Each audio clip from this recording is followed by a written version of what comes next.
Welcome to episode 4 of the Digimon review series that I've been doing, where we'll be reviewing and talking about every single episode from Digimon Adventure all the way up to Digimon Data Squad. The reason why I will not be watching Digimon Fusion is purely because I refuse to. Now let's get to episode 4 of Digimon Adventure. Biyomon gets firepower. So after episode 3, where we watch the gang defeat Seedramon, where Matt turns Gabumon into Garurumon through Digivolution to protect his little brother, we see the gang wandering through a forest at first. Or at least we see the edge of said forest they're walking through. Where it's, as Matt calls it, the forest of irrelevant signs, because there's just random bloody signs everywhere you look. No matter where you look, there is random signs. And so for the first minute or so, they see them talking about stuff like that.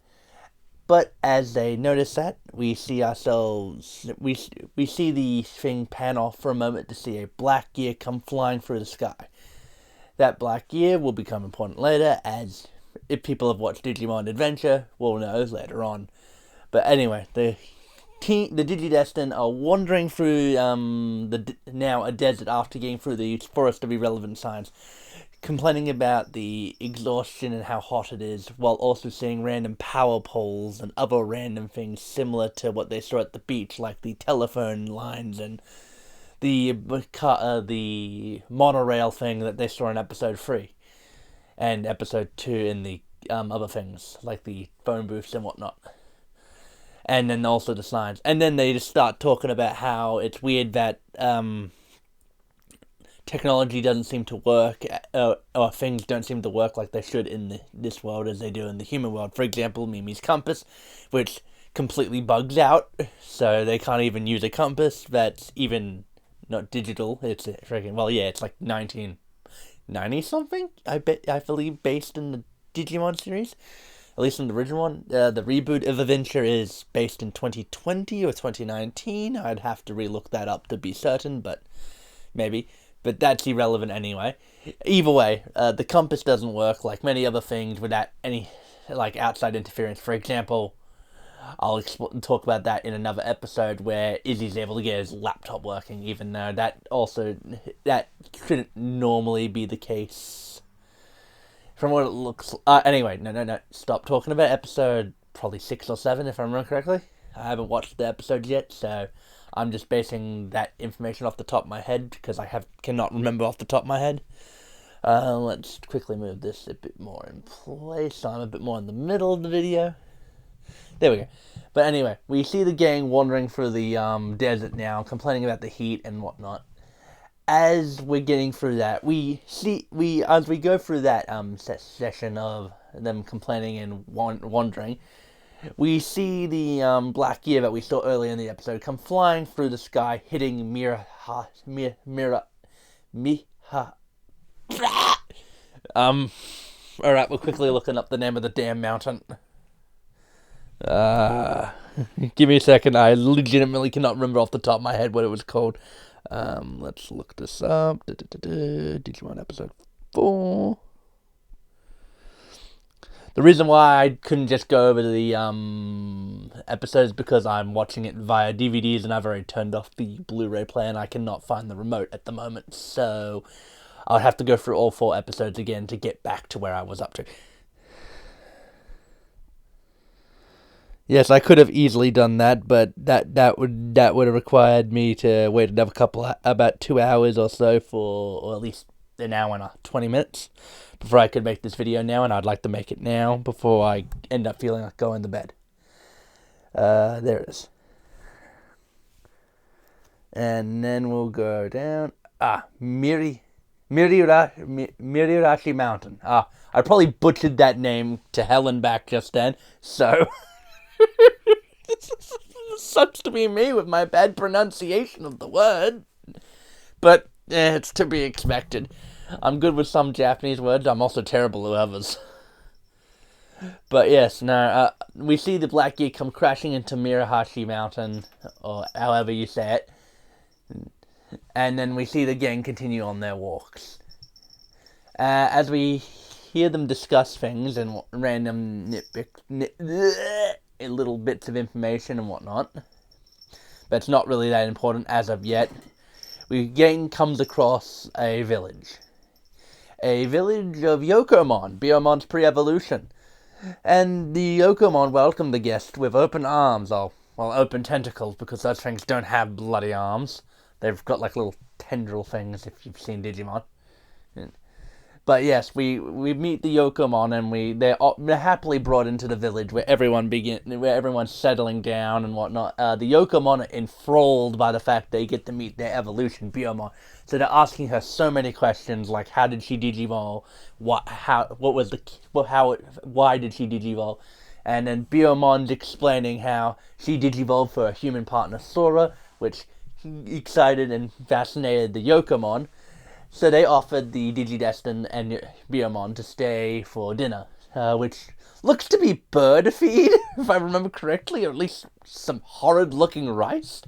It's one of the others, because I don't think it was rice, though, because it looked green. Unless there was just some weird animation error there. I don't think so. I really don't think so. I believe it was... Anyway, yeah. We'll just not worry about what the fuck they were eating, because it looked weird anyway, no matter what. Anyway, while they're eating, freaking... the well that they were using for water bursts up in the sky with lava, which is not usual. And when they go to check out the well, it is completely empty. And then something comes down from Mirahashi Mountain. It is Meramon, who is complaining about being on fire, even though he's a fire-looking motherfucker. He's like a being made of fire, so him burning is... Yes, he's like in pain, he's on fire and whatnot. He's coming closer to Yokomon village. He's coming to attack it. Hello, little buddy. Who's a little baby? Yes? Would you like to say hello? Oh, that's lovely. So anyway, as I was saying, Miramon comes down to Yokomon's village, and the gang decide to try their best to protect it at first. But as they're fighting Miramon, they realize that the attacks they're using on Miramon is leading to him getting bigger and stronger, because most of their attacks are, at least a decent chunk of their attacks are fire-based, and he is a being of fire. So, during the situation, we see Sora and Biyomon, sorry, my brain just farted again. But basically, we see Miramon attack the Digidestin, Biyomon saving Sora, which leads into her Digivolution into Birdramon! Digimon. And then we lead to an epic battle between, well, not really epic, but back then when I was a kid, when I originally watched it, that was bloody awesome, watching Birdramon face off against Miramon.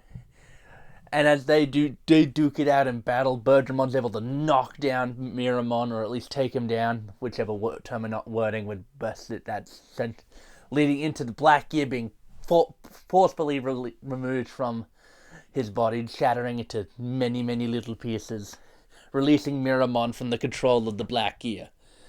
After that happens, the Digidestins decide to talk with Miramon plus the Yokomon village to discuss what happened and why Miramon attacked the village. Miramon said he had no control over himself, so he was just attacking out of control of himself. He was doing nothing within his power. Nothing was within his power because of the Black Gear.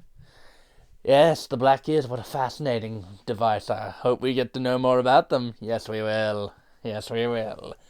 But yes, after that, Miramon deeply apologizes for what happened, and then he returns to the mountains to where we'll probably not see him for at least, I don't believe we see Miramon again. Maybe he shows up again? I can't remember. I do remember we see Skull Miramon later on, but it's definitely not the Miramon we know from Fire Island, because there's no way that Miramon's a bad guy that we meet in Fire Island after the whole situation with Devimon. But anyway, after that, the Digidestins stay for dinner with the Yokomon village, where they eat the weird-looking rice/bird thing. Yeah, I'm not going back down into this thought pattern of trying to figure out whether or not it's bird feed or freaking it's rice. Because if it's rice, I'm more concerned about the Yokomon's method for cooking the rice.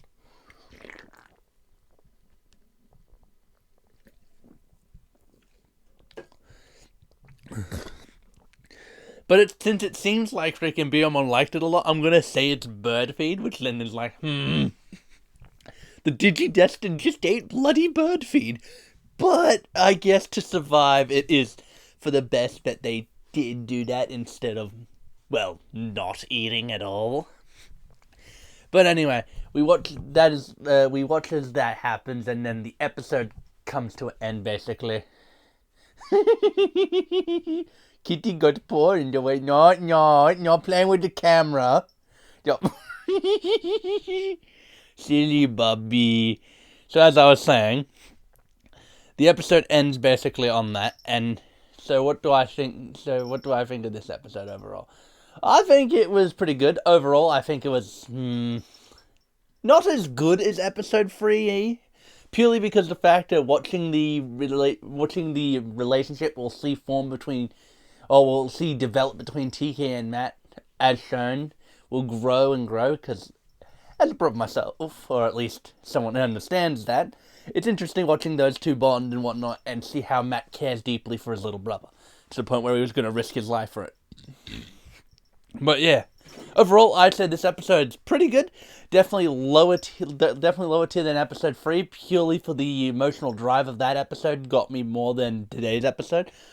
But overall, it's still a great episode, and I hope next episode will be just as good, if not better. Really prefer it to be better, but So I'll give this episode 3.5 out of 5. Digibird food. Catch you later. Thank you all for watching the video, and I was gonna say to do usual YouTube thing, like and subscribe. Don't think anyone's gonna come to this point in the video, but if they do, like and subscribe. Thanks a lot, and hopefully you'll come back if you want to see more of these videos of me just standing here ranting and talking about Digimon and whatnot. Do come back, because I'm probably gonna try to make this a bit more regular. Me doing this every week instead of the last time I tried doing it, where I tried to do it every day, and then it led to me getting drained really quickly, and then I just gave up for months on end. This time I hopefully am able to keep the consistency, and I may even try to begin doing double uploads of this, because I enjoyed talking about Digimon. Digimon's one of my favorite series I grew up with, and I still believe it's one of my favorite series to this day. And I want more people to appreciate it and understand it. I'm definitely not the best person that could come talking to Digimon advice about, but if anyone wants recommendations on how to start watching Digimon, I'm happy to make videos on stuff like that and whatnot. I'm going to be doing more than just Digimon content overall. I've got plans to do other anime content and whatnot. I'm tempted to do a video about Amagi's Brilliant Park, but for now, I probably will not do it. I would like to rewatch all of that again to make sure I understand what's happening in the story to more extent than I already am. So anyway, thank you all for watching, and if you've reached the end of this video, thank you. Bloody hell, thank you. Whoever willingly sits through the whole video, thank you so goddamn much. This is a dream. I wish to make this come true, but anyone who ever comes to complete this video, thank you so goddamn much. But catch you all later, and hopefully I will get this video out before next week, because I want to make sure I can keep the flow of video content going through. So I'll catch you later, and we'll see you in the next video. Do be warned, I may upload another video in a couple days if I get around to recording it, or if I decide to just make it and then just post it next week. But you'll see within a week or so. So catch you later, and I hope you have a good day and rest of your afternoon. See you later. Oh no, there we go. Now, see you later.